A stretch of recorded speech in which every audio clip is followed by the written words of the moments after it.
Hi everybody, it's Andrea here. Welcome to Let's Make Lunch. It's lesson number 8. This is our last lesson in the series, so thank you for joining. Today I'm so excited because we are going to be making beef fried rice. So this is the perfect take on a Chinese takeout classic that we're going to be working on today. What you can do is head on over to canadabeef.ca and just print out the recipe if you don't have it already. It also comes with a handy shopping list. Also, when you're at that site, also, when you're at that site, what's even better is that it has all of the whole series, lessons 1 to 8 on the will be on the website, as well as some handy little videos, the recipes for everything that we went over. And in the coming weeks, you will also start to see more recipes that are going to come up for a total of 15 recipes in total. You can also go to the Canada Beef YouTube page as well to see these. But this is, as always, the Let's Make Lunch sort of landing spot on canadabeef.ca. So go over there and check it out. Okay, so as mentioned, we are starting off today going to be making the beef fried rice. So this is a take on classic Chinese takeout that I absolutely love. So what we're going to use meat-wise is inside round fast fry steak. You'll know it's a fast fry steak when you find it at the grocery store because A, it's cut so thin, but also on top of it, if you look really close at the label here, you can see that it says fast fry steak right on it. There you go. So what the beautiful part of using a fast fry steak is that it is already cut really thin, which means that it's already had one method of tenderization. So going back to some previous lessons, we talked a little bit about how to tenderize cuts of meat that aren't as tender as, say, your tenderloin or your loin cuts. So the inside round steak is one of those cuts that will need to be tenderized. So the first thing that happened is that it was cut really thin. So that's beautiful, that's perfect. That helps make it tender. And also for this recipe, since it's a fried rice, we want little tiny bits of beef mixed throughout. So it'll become even more tenderized just because we are going to be cutting it up into bite-sized pieces. So that makes it perfect. There we go. We have 2 tenderizing methods. Easy peasy, done. For other recipes in the past, what we've done to tenderize is we've pierced it with a fork, or the other thing that we've done in the past is we have pounded out with a mallet, or you can also apply a marinade that has acid in it. All different ways to tenderize meat, which we went over, okay? I'm just heating up the pan over here, getting it all nice and hot. Oh, 1 minute. It helps if you plug it in.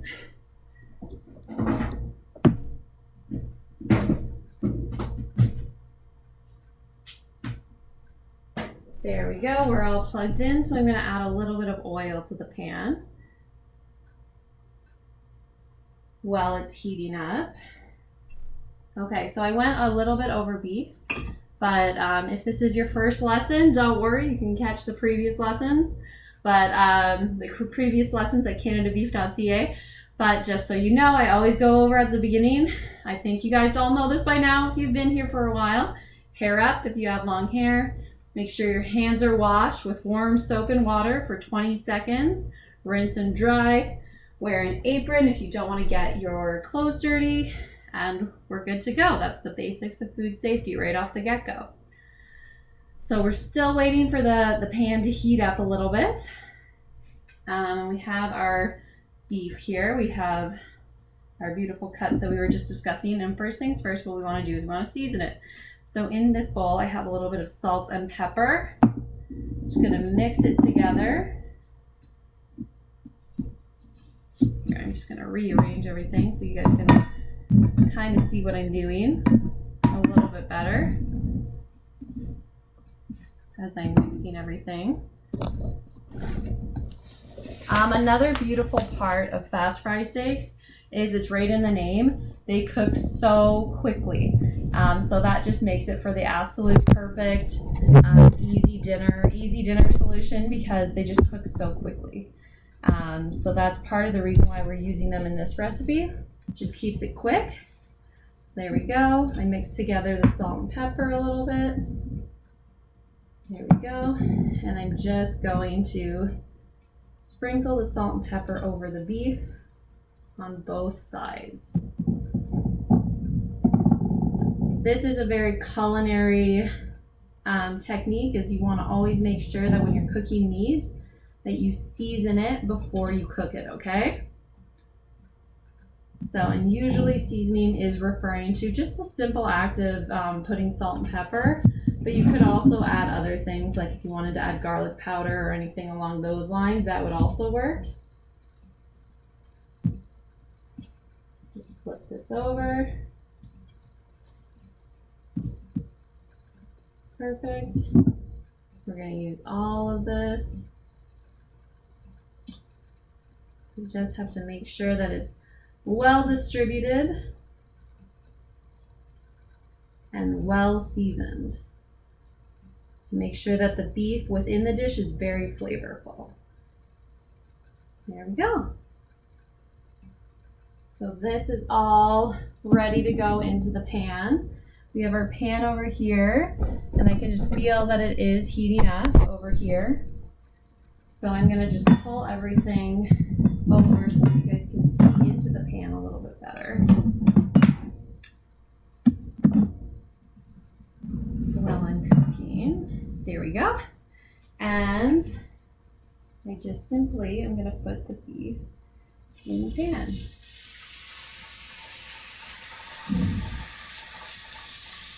And we're going to cook this for 2 minutes on each side.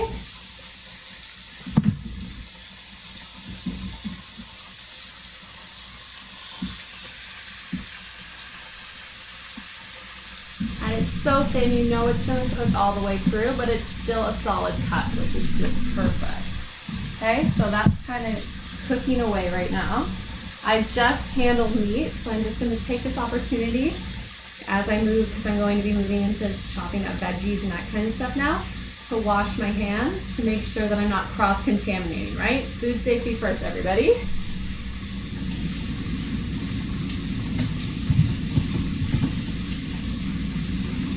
Okay, so as I'm washing my hands, after this beef cooks up, we are going to be moving on to cooking the onions, actually.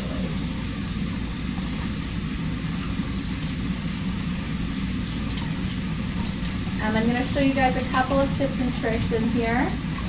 You guys are going to learn how to make scrambled eggs, because that's kind of part of the dish, as well as you're also going to learn how to make cauliflower rice.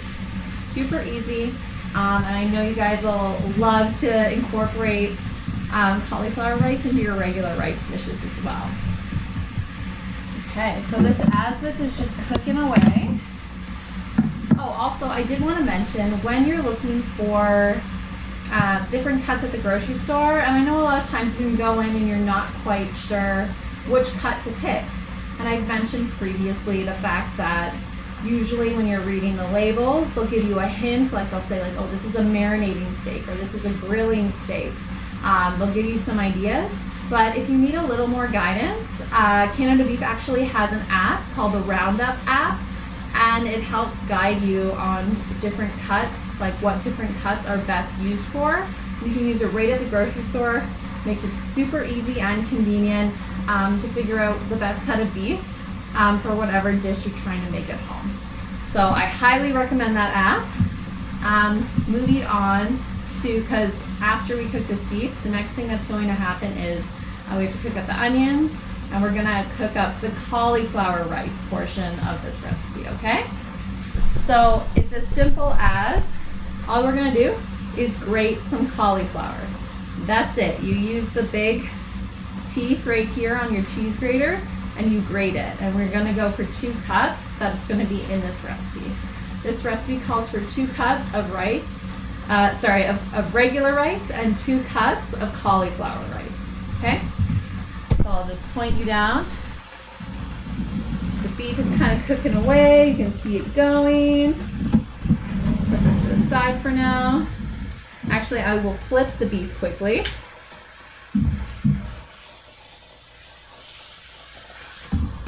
There we go. It's looking so yummy and delicious. Slightly browned, which is perfect. That's what we want.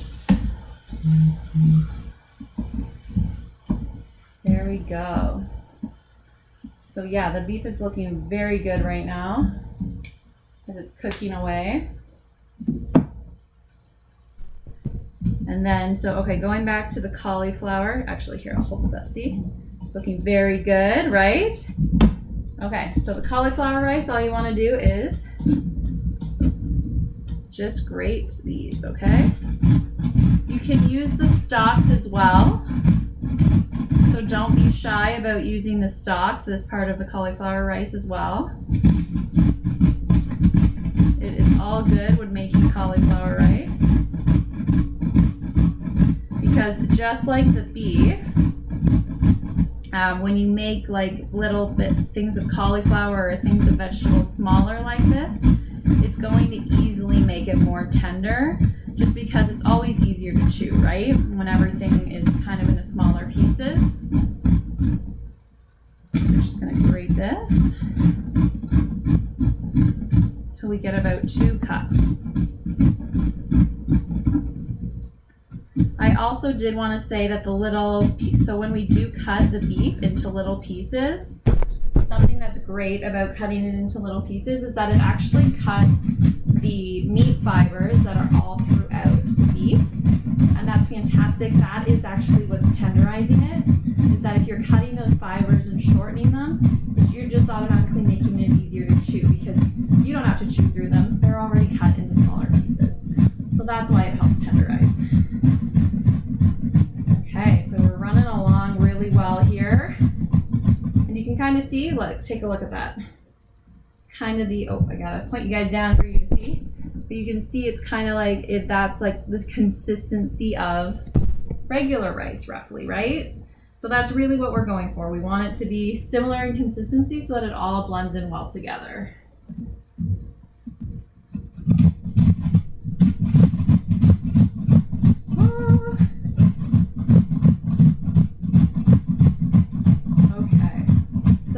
We're pretty close here to having 2 cups. The beef is looking pretty good. Pretty close to being done. And what we're going to do with the beef is we're just going to set it aside for a minute, and we're going to continue cooking in the same pan.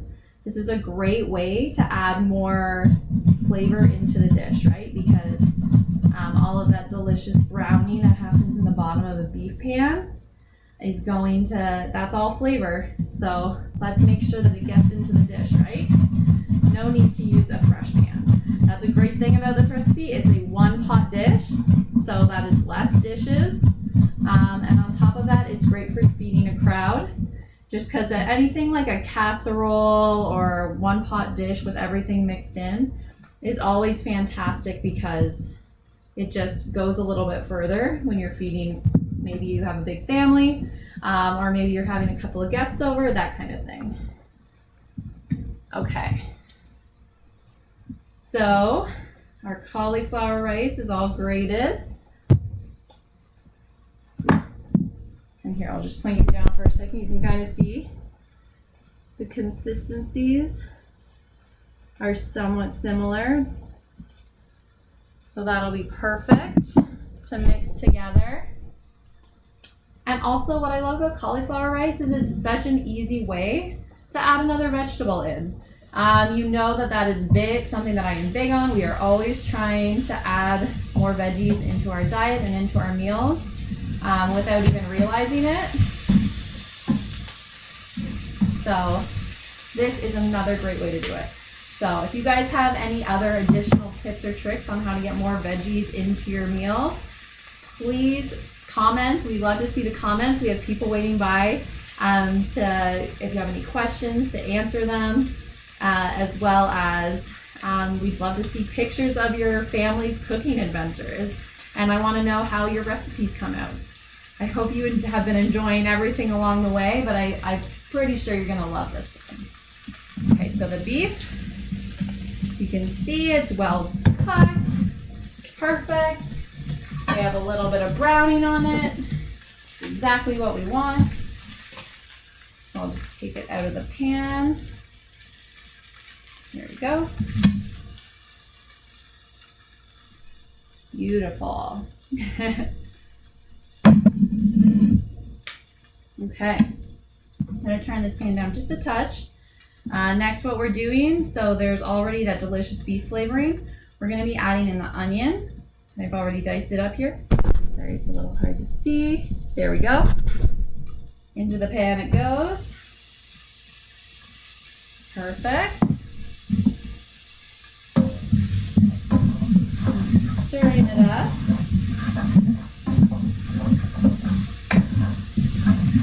And it's really nice because you can already see, so basically deglazing the pan is, if you cook meat and you get all of that nice brown, gooey, like deliciousness at the bottom, what you want to do is from there is add a liquid or add a vegetable that's high in liquid to the pan, and it'll help you scrape off all of that delicious brown flavoring and put it throughout the dish.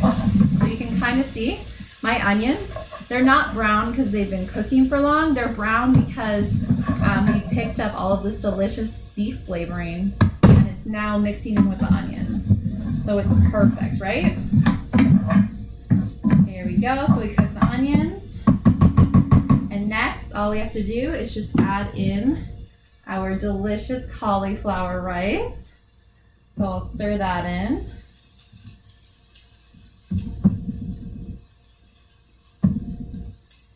There we go, perfect. And look at that, we have so many veggies in this dish already. It's absolutely perfect. There we go. We're gonna stir this up. You want that to get down pretty far. And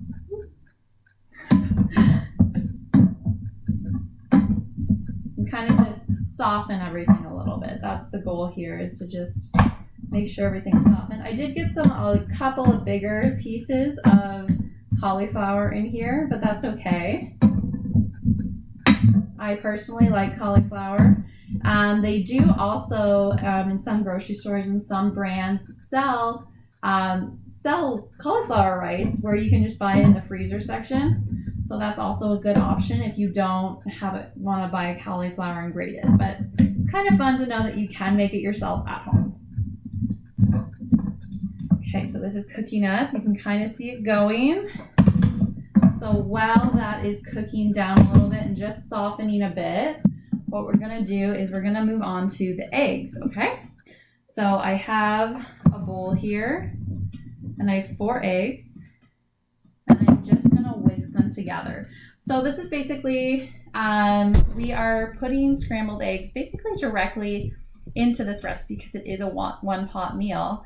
But you could also very easily do this at home, just have scrambled eggs. Okay, so that's an option as well. So basically I'm going to point you guys down. Okay, and I will break the eggs. You want to break your eggs on a flat surface. So you see like the cutting board, or I'm doing it right over to the side here. And that's so that it just gives you, it doesn't like push shell too far in. I know a lot of people use the bowl edge or a corner, but it's actually better to break an egg off to the side on a flat surface so that you're not pushing shell like further really far into the egg. There we go. And I mean, this is a fun skill that you can work with. I mean, a lot of people, you can practice trying to do like a one-handed egg crack, or you can practice doing an egg crack when you have 2 eggs in your hand at the same time. All of these things are great skills to have. So I am whisking up the 4 eggs right now. If you were just going to have scrambled eggs on their own, what I would recommend is that you season it with a pinch of salt and pepper and put about a tablespoon of milk in it as well. But right now, for our purposes today, just so you do know, you can make scrambled eggs with just eggs. But however, the addition of a little bit of milk does make them a little bit fluffier. And I'm actually going to turn down my heat now in preparation because the cauliflower is starting to look cooked over here, like it's softening.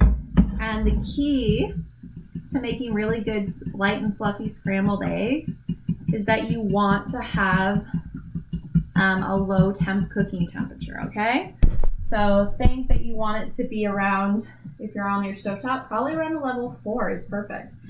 A level 4 or a level 5, in and around there. So not super low, but right around, probably a level 4 is what I would say is pretty perfect in terms of temperature. So what we're gonna do here, we've been cooking up the cauliflower, rice, and the onions. Everything's smelling great, looking good. And I'm just gonna press all of these vegetables to the side, okay?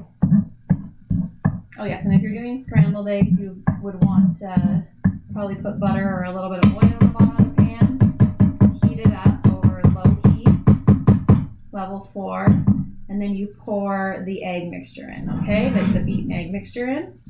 We're basically doing the exact same thing here, except you can see that I pushed all the vegetables to 1/2. And this is so that they don't get mixed in before the egg is cooked, okay? Honestly, it won't mess anything up if you do happen to just mix it all at once. It really wouldn't mess up anything too big, but I find that it just looks a lot better if you have it separate so that you get the individual egg curds and then the rice is separate as well. If you just pour it in, it would kind of maybe make like a little bit of an omelet out of the vegetables that are already in there. Okay, so we're pouring this in the clear half. There we go. Perfect. And here, I'll see if I can show you guys kind of what it looks like.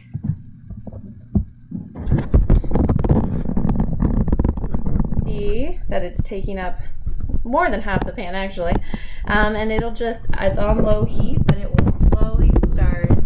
I'll show you as it slowly starts to solidify, and all we're going to do is take a spatula or what we have here, we're using a wooden spoon, and I'll just scrape along the bottom, and that'll kind of make these really nice fluffy curds and that's how you get like a nice light fluffy scrambled egg at the end of the day. So we're just gonna let that cook for a tiny bit. Don't think yeah, perfect. So it's just barely started. So I'm just gonna give that a second. In the meantime, we are going to actually cut up our beef into our small little pieces.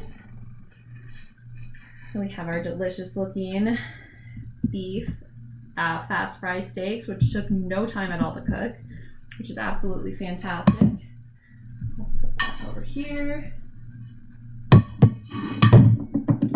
There we go. And I am just going to grab a knife. Just 1 second.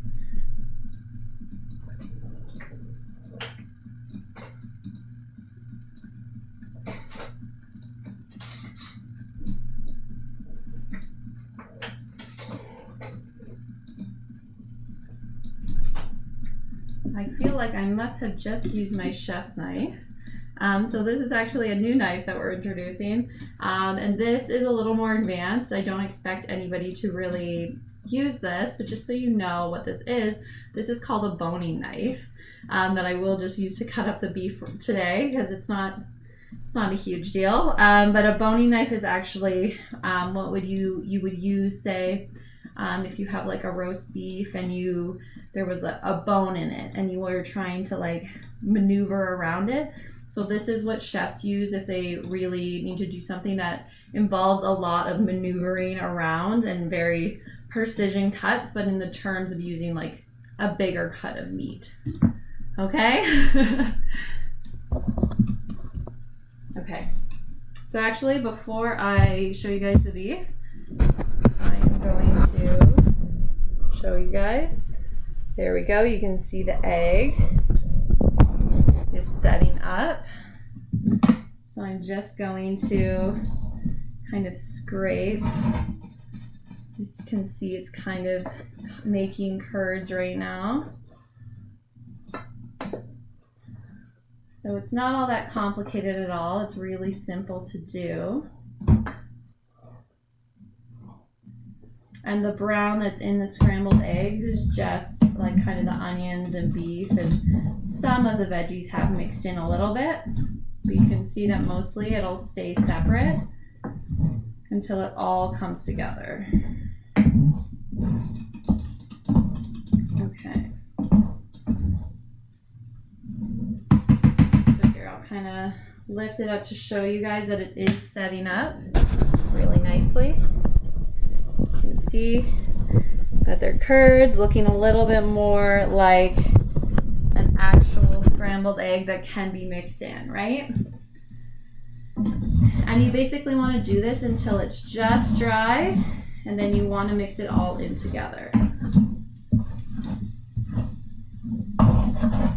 I just realized that I didn't mix in the soy sauce and the sesame oil. So before I mix in the beautiful little egg curds that we have here with the rest, I'm just going to add the sesame oil, which we have here, in, and I'm also going to just add the soy sauce as well, okay? See, it's all the time. You just have to go with the flow. Okay, so I just put that on this side, but now that the eggs are fully cooked as well, we can mix it all in together, okay? And that also just added a lot of delicious flavoring into the meal. Okay, so we don't want the eggs to have to cook for too long additional. So what I'm going to do now is I'm going to stir in. We have frozen peas and carrots that have been thawed. So I'm going to mix that in. We're also going to mix in our 2 cups of pre-cooked rice. Can't really see that super well. There we go.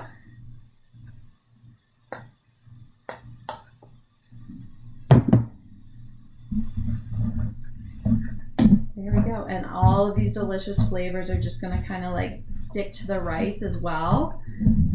And also, that is another tip, is that I know a lot of people will say they'll just go for just cauliflower rice alone, but I really wanted to highlight the fact that you can mix and match it. You can do half cauliflower rice and you can do half regular rice, and it actually helps those vegetables blend in a little bit better, so that if you're getting used to cauliflower rice, you know that you can kind of just use both, because you still need to get a carbohydrate into your diet, and it's just an extra vegetable, so why not, right?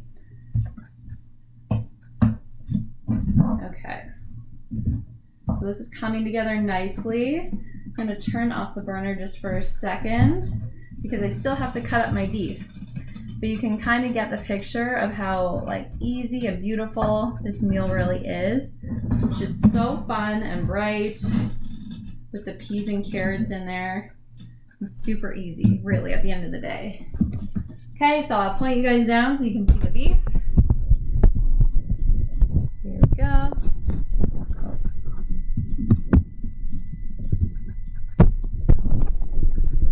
There we go. And it's kind of cooled down a bit now, so I will just cut it into strips and then across. So it'll be super easy. As always, remember to do the claw.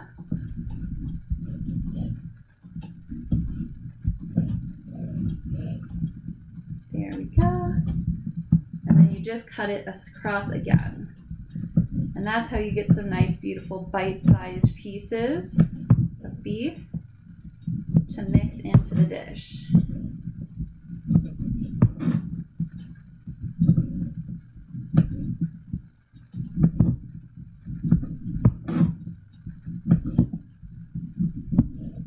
Perfect. Oh my gosh, it smells so amazing in here. I can smell all of I just love the smell of sesame oil and the and the beef together, as well as the soy sauce and everything. It just smells so amazing in here right now.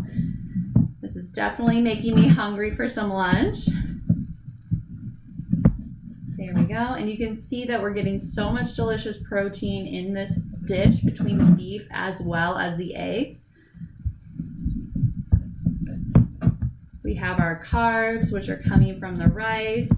Vegetables do happen to be carbohydrates as well, but they're not grains. The rice would count as like sort of the grains category. And we have lots of vegetables between the carrots and the peas and the cauliflower. So we're really hitting all our bases here.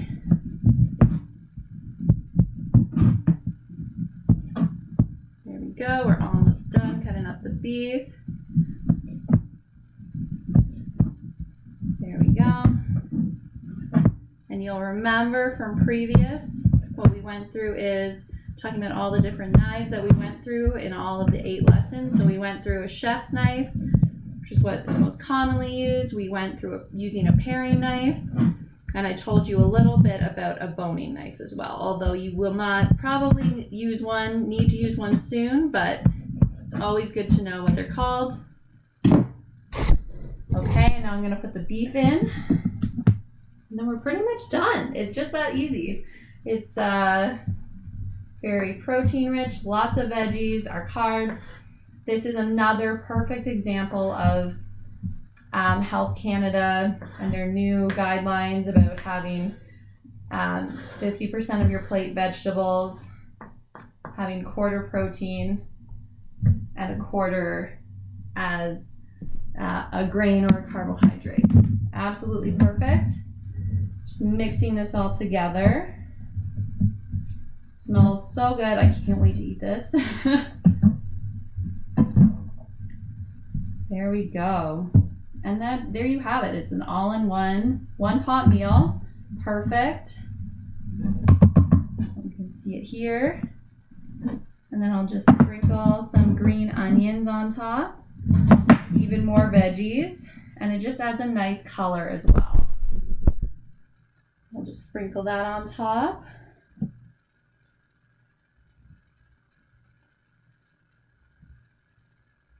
There we go. And of course, as always, I do want to give this a try. So I'm just going to grab a bowl and scoop some up for myself. Here we go.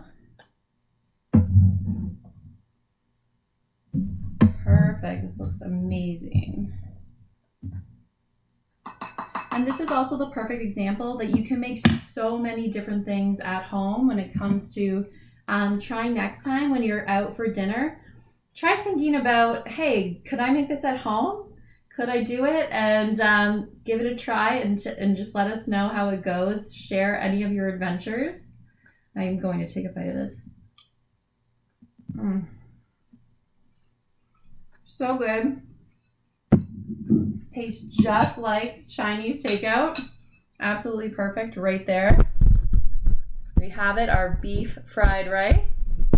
Thank you so much for being with me. And thank you so much for being with me throughout the entire 8 lessons. I hope you guys had a fantastic time with the Let's Make Lunch program. I know I did. And thank you again thank you again to Canada Beef for giving me this opportunity.